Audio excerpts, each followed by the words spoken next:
আসসালামু আলাইকুম রহমতুল্লাহ।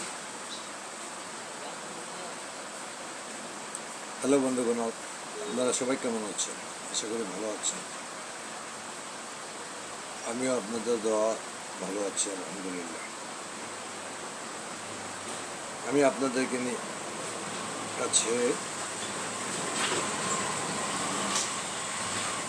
একটা প্রশ্ন রেখে যেতে চাই সবার কাছে। বর্তমানে আমরা যে পরিস্থিতিতে আছি, আমাদের যে অবস্থান,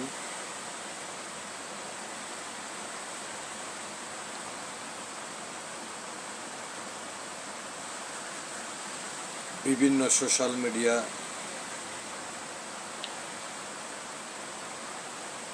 YouTube, TikTok, Telegram, Instagram, Facebook আমাদেরকে কেন দেওয়া হয়েছে? বিজ্ঞানীরা কেন গবেষণা করে আমাদের জন্য এত সুবিধাজনক এত অ্যাপস বা ওটিটি প্ল্যাটফর্ম বের করেছে? সেটা কি আদৌ কি আমরা ব্যবহার করতে পেরেছি বা সঠিক পথে ব্যবহার করতেছি? আমার মনে হয় না। বর্তমানে আমাদের যে অবস্থান, আমাদের সোশ্যাল মিডিয়ার বন্ধুগণ যারা ব্যবহার করছেন, কেন করছেন? বেশিরভাগ সোশ্যাল মিডিয়াতে কথা বলে প্রতিহিংসামূলক।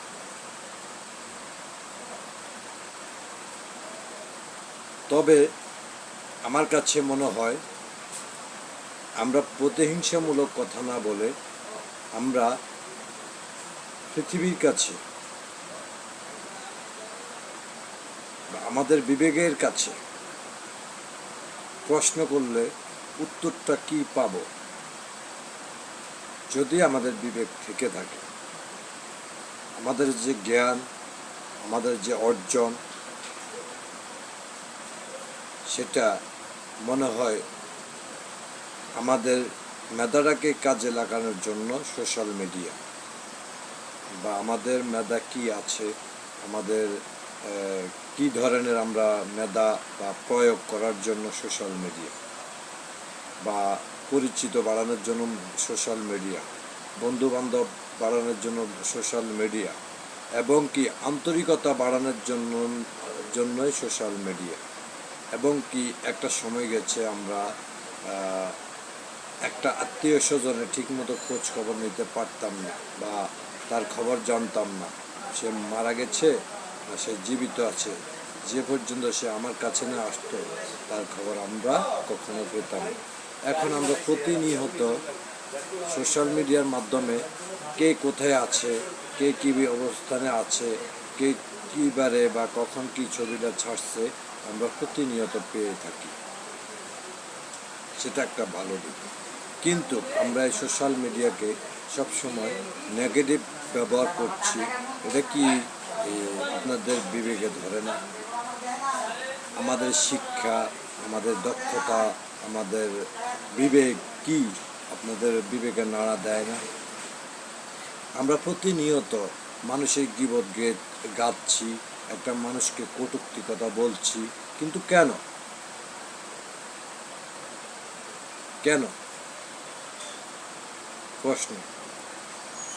হ্যাঁ, আমরা সামনাসামনি কথা না বলতে পারি না, তাই বলতে তার পিছন থেকে গীবত গাইব, এটাকে কি বলে? আপনাদের উদ্দেশ্য মেসেজটা রেখে গেলাম।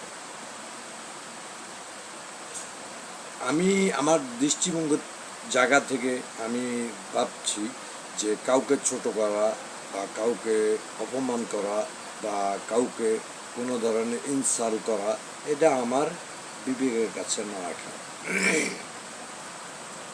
কিন্তু আপনারা যেভাবে সোশ্যাল মিডিয়াতে নেগেটিভ বা বিভিন্ন ধরনের শিক্ষামূলক কন্টেন্ট না দিয়া বা শিক্ষামূলক কন্টেন্ট দেখেন না বা শিক্ষামূলক কন্টেন্টগুলোকে আপনারা প্রমোট করেন না বা ফেসবুক কোম্পানি বা বিভিন্ন ওটিটি প্ল্যাটফর্ম কোম্পানিগুলোকে আমরা ছোট চোখে দেখছি। কিন্তু কেন ছোট না ভাই? অতএব এটাকে আমরা যত বেশি প্রাধান্য দেব এবং যত বেশি দেব, তার চেয়ে বেশি আমাদের বিবেককে এখানে জাগ্রত করতে হবে সোশ্যাল মিডিয়ার মাধ্যমে। এখন আমরা প্রতিনিয়ত সোশ্যাল মিডিয়াতে বা বাস্তবের সাথে সোশ্যাল মিডিয়ার কথাবার্তার সাথে কোনো মিল পাচ্ছি না। সবাই একটা জায়গা থেকে না কেমন জানি প্রতিহিংসা। ইসলামে কিন্তু কোথাও কখনো শুনি নাই যে প্রতিহিংসামূলক কোনো জায়গা আছে। আমরা খারাপটাকে সারা জীবন খারাপ। এখন আমার প্রশ্ন হলো, ভালোকে তো সারা জীবন ভালোই বললেন, খারাপটাকে ভালো করার চেষ্টা করেন না, করতেছেন না তো? কিন্তু কেন? আমি আমার জায়গা থেকে এক বিন্দু সরার অভ্যস্ত না। দেখেন, একটা ফ্যামিলি যখন যৌথ থাকে তখন তার শাসনভার থাকে বাবা মার হাতে, অথচ আমরা সেই বাবা মাকে কিনা কটূক্তি করছি প্রতিনিয়ত। কিন্তু কেন? একটা ভাই একটা সংসারে যখন একজন উপার্জন করে দেয়, আরেকজন সংসারে খুঁটিনাটি কাজ করে, আরেকজন বুদ্ধি দেয়, আরেকজন করে, একটা সংসারে কেউ টাকা দিবে, কেউ বুদ্ধি দিয়ে সংসারটা পরিচালনা করবে, কেউ করবে। সবাই যদি টাকা দেয় তাহলে সংসার পরিচালনা করবে কে?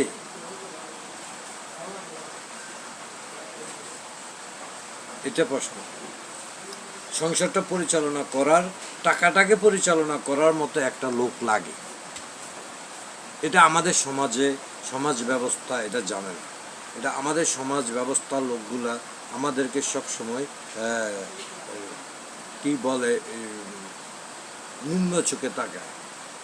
আমার কাছে কি মনে হয় জানেন, আমাদের সোশ্যাল মিডিয়ার মাধ্যমে যারা বর্তমানে সোশ্যাল মিডিয়াতে কাজ করছেন, ফেসবুক পেজ, ইউটিউব বা আপনার টেলিগ্রাম, ইনস্টাগ্রাম, এগুলোতে যারা কাজ করছেন, টুইটার, সবার কাছে অনুরোধ করব, সবাই যাতে আমরা কোনো ধরনের কারো পিছনে বা কারো ছবি দিয়ে কোনো ধরনের অশিক্ষিতর মতো কাজ না করি। আপনি মাস্টার্স কমপ্লিট করছেন, বিসিএস কমপ্লিট করছেন, এটা সাধুবাদ। কিন্তু যদি লেখাপড়া করে যদি আপনি মূর্খের মতো কাজ করেন তাহলে আপনাদেরকে কি বলবে? বলুন, আপনাদেরকে কি বলবে? যদি লেখাপড়া করে যদি এক লেখাপড়া কলমে খোঁচা দিয়ে আরেকজনের জীবন নষ্ট হয় তাহলে কি হবে? এই লেখাপড়ার মূল্য কি? মূল্য আছে? নেই। আমি রাজনীতি পছন্দ করি না বা কোনো ধরনের সাংগঠনিক কার্যকলাপ আমার কাছে ভালো লাগে না। যদি সেটা সাংগঠনিক কার্যকলাপ তখনই আমার ভালো লাগে যখন সবাই একতা থাকবে, তখন ভালো লাগবে। যদি সাংগঠনিক কার্যকলাপ আছে বাট সাংগঠনিক একটা লোক না খেয়ে মারা যাচ্ছে, তো আমার এই সংগঠনের কোনো মূল্য নেই। আছে? নেই। সাংগঠনিক কার্যকলাপ আছে বাট আমার একটা সংগঠনের সদস্য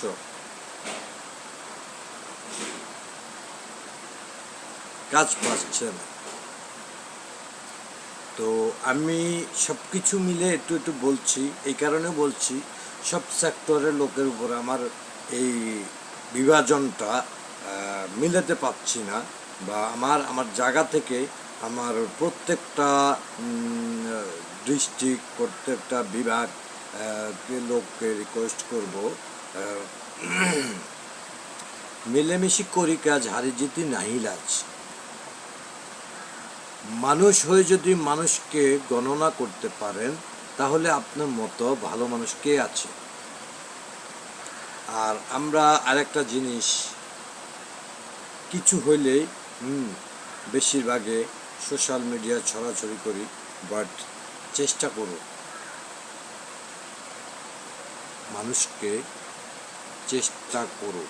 মানুষকে বোঝানোর চেষ্টা করুন। একটা মানুষ কি বলতে চায় তার বলাটা আগে মাথা নেন, শুনেন, বুঝেন, তারপর তাকে কাউন্টার দেন। না বুঝে কেউ কোনো কথা বলাটা এগ্রি মনে করি না। আমি যে কোনো সময়, যে কোনো জায়গা, যে কোনো লোকের ভাষণটা আগে শুনি, সে কি বলে, কি ধরনের, তার থেকে রেসপেক্ট আমি পেতে পারি, তার থেকে কী ধরনের সম্মান পেতে পারি। যদি আমি দেখছি ওখানে আমার সম্মান নেই বা আমার কথার কোনো মূল্য নেই, সেখানে আমি যাই না বা আমি ওখানে থাকিও না। কারণ আমি কারো প্রতি কখনো অভিযোগ দিয়ে চলি না। আমি অভিযোগ আমার নিজের কাছে, কারণ আমি কারো কথা শুনে চলা অভ্যস্ত না। আমার বিবেক, আমার জ্ঞান, আমার বডি ল্যাঙ্গুয়েজ বা আমার সর্বোপরি সব কিছু মিলিয়ে আমি আমার বিবেকের কাছে সবসময় একা একা বসে প্রশ্ন করি, এটা কি আমার উচিত হয়েছে কিনা। যদি দেখছো হয় না, তখন আমি ওর কাছে যে ক্ষমা চাইতে আমার দ্বিধা নেই, কারণ অবশ্যই আমি অন্যায় করছি। আমি যে ক্ষমা চাইলে আমি ছোট হয়ে যাবো এটাও না, ঠিক আছে। এখন আমি যে কারণে বলছি, যদি ফ্যামিলি চালানো যায় তাহলে সমাজ চালানো যাবে। যদি ফ্যামিলি ঠিক না করতে পারেন, সমাজ ব্যবস্থা ঠিক কিভাবে করবেন? আগে আপনি আপনার ফ্যামিলি ঠিক করেন, তারপর আপনার সমাজ ঠিক করার দায়িত্ব নেবেন, ঠিক আছে। আগে আপনার নিজের বিবেককে ঠিক করেন, নিজেকে ঠিক করেন, নিজের বডি ল্যাঙ্গুয়েজকে প্রশ্ন করেন। প্রত্যেকটা অঙ্গ প্রত্যঙ্গের, প্রত্যেকটা জয়েন্টের পরিশ্রম আছে। কথা বললো একটা পরিশ্রম আছে, হাত পা নাড়ালো, ব্যায়াম করলো, যে কোনো সফটওয়্যারে যান, পরিশ্রম আছেই। বাট কেউ কম, কেউ বেশ, ঠিক আছে। এখন আপনারা হয়তো বলতে পারেন যে এই ভদ্রলোক কি বলে, হয়তো আমার কথা অনেকের থেকে খারাপ লাগতে পারে। যার কারণ হলো, আমরা যে পজিশনে আছি এখন বর্তমানে, কেউ কাউকে মানছি না, কেউ কাউকে কারো কমান্ড শুনছি না। তার মানে কি আমি ধরে নেব আমরা শেষ জামানা চলে আসছি? কারণ পৃথিবীর শেষ জামানা বলা আছে, ঘরে ঘরে মসজিদ হবে, ঘরে ঘরে সত্যতা তৈরি হবে, একটা সমাজ ভাঙ্গিয়া 10টা সমাজ। এটা আমি যেহেতু মাদ্রাসা পড়ছি, কিছুটা লেখাপড়া করছি, বুঝতে পারছি, জানি, বা গুগলে অনেক সময় চার্জ দেওয়া বা বিভিন্ন আলেম সমাজের সাথে কথা বলে আমি জানতে পারি বা চেষ্টা করি জানার জন্য, বাট যদিও ক্লিয়ার না। তো আমি যতটুকু জানি ততটুকু বলি, ঠিক আছে। এখন অনেকেই আমাকে অনেক ধরনের প্রশ্ন করতে পারেন যে এই লোক কী বলে, এই লোকে এরকম কথা বলে কেন, এই লোক অনেক কথা বলে, কটূক্তি কথা বলে। তো দিন শেষে আমি যত জায়গায় প্রেজেন্টেশন হয়েছি, যত জায়গায়, সবাই যে আমাকে ছোট করছে বা সবাইকে আমার যে বড় করছে এটাও না। আমার কাছের লোক কারা সেটা আমি জানি, আমার কার প্রতি কী দায়িত্ব সেটা আমি জানি, আমার ডান বাম সামনে পিছনে সবার প্রতি কী দায়িত্ব সেটাও আমি বুঝি, চেষ্টা করি। বাট আল্লাহ তাআলা সাধ্য দেয়নি করার জন্য। অতএব আমি আপনাদের কাছে রিকোয়েস্ট করব, যেহেতু রিকোয়েস্ট করব যে আপনারা যদি রাতে ঘুমানোর পরে যদি বলতে পারেন যে আমি এখন এখানেই ছিলাম, এই বিছানায় ছিলাম, বা আপনাদের যদি ঘুমের ভিতরে কেউ নিয়ে অন্য বিছানা শোয়ায়, যদি বলতে পারেন তখন আমাকে বলবেন, কারণ ঘুমে আর মরণের সমান। আর আমরা কাউকে কমিটমেন্ট দিলে বা কাউকে কোনো ধরনের কথাবার্তা দিলে, ওয়াদা দিলে, ওয়াদা প্রতিশ্রুতি একদম রাখি না। আর আমরা যদি কাউকে সামান্যটুকু উপকার করি তখন এটাকে আমরা বাজাইতে বাজাইতে বাজাইতে এমন রোল বাজাই, মানে এটা গীবত হয়ে গেল আমার থেকে মনে হয়। আপনাদের থেকে কী মনে হয় সেটা তো আর আমি জানি না, কারণ কারো মনের ভিতরে তো আর আমি ঢুকে পড়িনি। কারণ হলো আমার অর্থ আছে মানে আমার সম্মান আছে, আমার অর্থ নাই মানে আমার সম্মান নেই। তার মানে আমার প্রতিষ্ঠান আছে মানে আমি কাজ জানি, আমার প্রতিষ্ঠান নাই মানে আমি কাজ জানি না। এটি এরকম একটা ব্যাপার হয়ে গেছে আমাদের দেশে। কারণ আমাদের দেশে প্রত্যেকটা শ্রেণীর প্রত্যঙ্গ, প্রত্যেকটা ভাই বাইরে কিছু ঘুরতে হবে, বাবা মাকে চেনার টাইম নেই, বাবা মা খেলো না খেলো দেখার টাইম নেই। হ্যাঁ, এখন কিছু কিছু লোক এমন আচরণ দেখায় যে আচরণটা আসলে এটা অ্যাগ্রি না, আমার দৃষ্টিভঙ্গি থেকে এটা কখনোই অ্যাগ্রি না। বাকিটা আজকে শর্ট করব। তো আমি আমার জায়গা থেকে আপনাদেরকে বলবো, আপনারা সবাই আমার জন্য দোয়া করবেন। যদি আমার কথাবার্তা কোনো ধরনের, আমি কিন্তু অনেক জায়গা থেকে একটু অনেক কিছু বুঝাইছি, বাট আস্তে আস্তে কিন্তু সব ব্যাখ্যা ভেঙে দেব। যদি আপনারা আমাকে কন্টেন্ট দেখেন বা আপনারা, আমি ক্লিয়ার কোনোটা ভাঙি নেই। কেন ভাঙি নেই? কারণ ক্লিয়ার ভাঙলে কারো গায়ে লাগবো, কারোর মুখ খুলে থাকবে। কারণ দায়িত্ববোধ যে জায়গা, মানুষকে সম্মান দেওয়ার যে জায়গা, সেটা কি আমাদের ভিতরে জানাই নেই। যারা জানে তারা বলে না। কেন বলে না? তাদের অর্থনৈতিক প্রবলেম কারণে তারা বলে না। কারণ আমাদের দেশে প্রত্যেকটা শ্রেণীর, প্রত্যেকটা জায়গা, আমার ভিতরে একটা প্রবলেম থাকতে পারে, আছে, বা আমার ইগো প্রবলেমটা, বাট প্রত্যেকটা লোকের ভিতরে একটা না একটা প্রবলেম থাকেই। 100% কারো থেকে কিচ্ছু আশা করি না। তো এই জায়গায় আজকে এই কন্টেন্টটা শেষ করব। যদি আমার কন্টেন্ট আপনারা ক্লিয়ারলি দেখেন, তাহলে আমি শিক্ষামূলক আপনাদেরকে প্রত্যেক সপ্তাহ 2 দিন শিক্ষামূলক 2টা কন্টেন্ট উপহার দেব। যদি আপনারা দেখেন, আমি কিন্তু এডিট দিচ্ছি কুদ্দুর করে, ক্লিয়ার দিচ্ছি না। যদি ক্লিয়ার দিই, আপনারা দেখেন না দেখে ক্লিয়ার দিচ্ছি না, যদি দেখেন তখন আমি কন্টেন্ট বানিয়ে যাব। বাট কারোগো জীবন বৃত্তান্ত, কারোগো হিস্টোরি, কারোগো বা বিভিন্ন সেক্টরের মানুষগুলোর প্রবলেমটা কি, তার এই ইগু জায়গাটা কি, তার প্রত্যেকটা জায়গা থেকে আমি আপনাদেরকে ধরিয়ে দেব, ভুলগুলো ধরিয়ে দেব। যদি আপনারা ভুল বুঝেন, নিজের ভুলটা নিজে খুঁজে পান, তাহলে ধরাইতে পারবো। যদি না পান তাহলে তার ধরানো সম্ভব না। কারণ পৃথিবীতে যদি আপনি কাজ করেন, আগে নিজের ভুল নিজে বুঝতে হবে। আপনি কি ভুল করছেন আপনাকে স্বীকার করতে হবে, তাহলে যে আপনি সমাধানের রাস্তা পাবেন। যাক, আমি আর বাড়াবো না, আজকে এই পর্যন্তই কথা রইল।